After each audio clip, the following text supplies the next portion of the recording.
I'm so happy. I'm so happy. I worked at my other job today as an interpreter. As you all know, I speak two languages. I speak Vietnamese and I speak English at a somewhat proficient, tolerable level. People generally can understand me. So yeah, I also work as an interpreter. And I had the same client today, the same client that I had last time that failed the practical driving test. I had the same client today and he passed. And I'm so freaking happy. You wouldn't believe it. You know, I was so happy for him. And it's all thanks to him. You know, it's nothing to do with me. It's nothing to do with the test. It's all because of him. He did it because he's a good driver. He fixed his mistakes from the last time, and you know he's generally a safe, observant driver, and yeah, he deserved it. So congratulations, bro. Yeah, I'm really happy. You wouldn't believe it.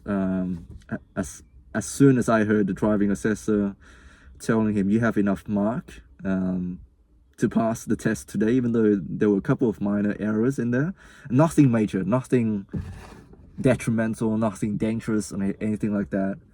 I was so happy. You know, I was happy for my clients. And I know some of you might be saying, bro, you live in a small country town, conflict of interest much? Are you close with this guy?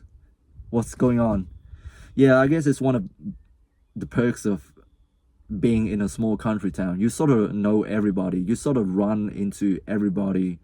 If you've been around here for long enough, if you get around, then you will meet all of the inhabitants in this little town. You tend to, if you've been around the block, you tend to date all of the people that are on dating sites. You tend to form relationships with all of these people, and then you move on, and then you get to see them again. You know, like a lot of people, when they are born in this town, they tend to stay in this town for the rest of their lives, and that is bizarre to me. You know, being an immigrant. And you know, from an early age, I consider myself to be a cosmopolitan. So I'm not overly political. Like I don't swear allegiance to any political party. I don't identify myself with a certain faction or a group of people. Even though I call myself Vietnamese, like I don't have that strong of a national tie to my own homeland. I don't serve in the military. I don't know why it is, but yeah, I don't have a clear identity. And that's why I've always, it is always sort of wishy-washy for me. Like I don't know. It's bizarre to think that someone who were born in this land, they would stay here for the rest of their life and not move around. It's just bizarre to me because I came from a different land and I came to this foreign land and now I call this my home. It's just bizarre. But anyways, talking about a small country town, conflict of interest, you know, you can't help it. When you work in a professional environment and you know people tell you, management tell you, you know, you got to maintain confidentiality, it's hard. You can't help it. You will run into people you know all the freaking time. And what are you gonna do when you see people you know everywhere? You can't just tell your management or your co-workers that I can't look after these people because I know them in real life. Like, yes, you should try to, you know, not look after people you know outside of work. You should try to not look after people who you know personally because that's a conflict of interest and they might receive, you know, unfair treatment because of your association with this person. But it's hard. Like I said, small country town, you tend to know everybody. And that's why I hate to say this, but I know that there are people who know me in real life watching my videos. It removes a degree of anonymity for me. I put my face, I put my voice, I put my name on here. People know me in real life. They watch my videos. It's the same me. It's the same me, but it's, I don't know. I got to be more careful about what I say. That's what I'm trying to say here. Which is not really a problem for me, because that's the whole point. Like, I know what I signed up for. I know what I signed up for when I made the channel, and I put my name on there. Yeah, I guess I want to be open and vulnerable, and to let people know that I'm real, and I go through struggles as well. It's not like I'm broadcasting this and I'm forcing people to watch my videos and forcing my opinion on others. It's like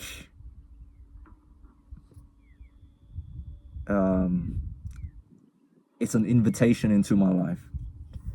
Like, you don't have to be in my life. That's what I'm trying to say here.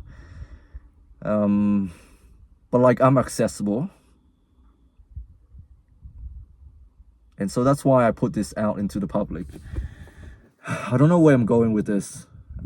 I guess I just want to say that it's hard. It's hard when people know you.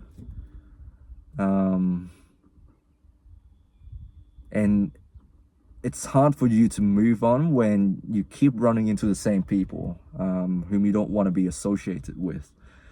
I guess what triggered these thoughts was my conversation with Aaron this morning. He's going through a bit of a relationship struggle. I know I'm not meant to share other people's secrets, but when bros talk to each other, when I talk to my friends and they are going through struggles of their own, I tend to take on a little bit of their suffering. I feel for them. I've stopped trying to solve other people's problems. And that's something I've learned from my years of practicing as being someone who look after other people. Yes, to a certain degree, we are fixing people. We are trying to address their medical problems. But we're not really fixing them. I don't know what I'm trying to say here. I guess people are actually fixing themselves if they want to. And we're just giving them the tools to actually fix themselves. Because at the end of the day, it's still the people who consent to the treatment. It's not like we walk in and we demand that you have to take these medications. It's because the doctor told you to do so. Because the doctor told us to give you these medications. You have to engage in rehab. You got to do this, do that. It's not like that. We actually invite them to look after themselves. We actually give them the tools to look after themselves. Sure, there's a degree of power imbalance here. Like, we have the medical knowledge. We might have more health knowledge than some of these people, but at the end of the day, we are just helping them to help themselves, and they have to make the decision. Yeah, what I've learned is that I shouldn't try to fix people.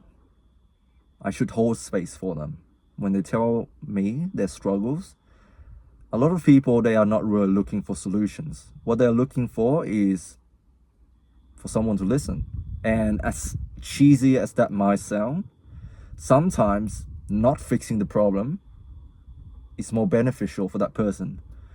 So someone comes to me to complain, i.e. my colleagues, my friends. When I was younger, say high school, I would have, spent time trying to figure out what the heck is going wrong with this person's relationship. What can we do to fix it? What can this person do to fix it? I think it's a waste of time. It's counterintuitive. People are not willing to listen to advice anyway, when they're not ready for it. So when they come to you to gripe about life and to complain, what you should really do is acknowledge those thoughts. Tell them that you are thankful for them to open up to you in this way, and you feel for them. And I feel for Aaron. He's probably going to be going back to the Netherlands, and he told me he's not really sure about where or what he's going to do with his life. And I do feel for him because I've been there. I can't do anything about it other than to feel, because I've been through it. I sort of know how it feels. It's different for everybody. But yeah, I can't fix it. Honestly, I can't fix anyone. Just got to give them that space to, share these emotions. And it sucks. You give up a little bit of yourself, you feel with them, and that's all you could really do, really. You share in the sorrow, and that's going to lighten up the burden a little bit. I'm not going to try to offer solutions or do anything like that. What I think is happening is that he just wants someone to listen to. And that's all I could do, really. Anyways, it's Halloween today, so I just finished the gym. Nothing too crazy. Just using the machines, get a good pump going on. I'm gonna go home now, do some more drawing on the outside walls, and do some more drawing on the sidewalk and on the streets. Got a little bit of chocolate and candies to give to the kids. I have a lab coat. I'm gonna dress up as a crazy doctor. If someone knocks on the door, I think kids are scared of doctors, so that's what I'm gonna be. Yeah, that's it for today. And for those of you who are Christians, telling me, oh, it's pagan, it's a pagan practice. You shouldn't be do this as a Christian. I don't think too much about it. Like nothing is gonna change my belief. Like it's not that serious. I think it's a stupid day. It's a stupid celebration. I don't really care too much about it. Some people get really worked up about this as Christians, like, oh, you shouldn't celebrate these days because it's paganism and it's satanic and stuff like that. I don't worship Satan. This is what our society is doing, and yeah, like I'm a member of this society, like I cannot do anything as an individual, like our society is going to be like that, and I want to be with the people. I want to be a part of the status quo, so to speak. And like I said before, I don't have a clear identity, and that works really well for me. Like it's something that gives me peace. I don't know. I don't like to swear allegiance or anything. I know I believe in God. I have a conviction, and doing this, being with the people, sharing in their happiness, I don't think that is gonna undermine my religious faith in any way. But that's just me. Maybe you are prone to propagandas, and maybe celebrating this day will, make you stray away from your path to righteousness. And you got to know yourself, man.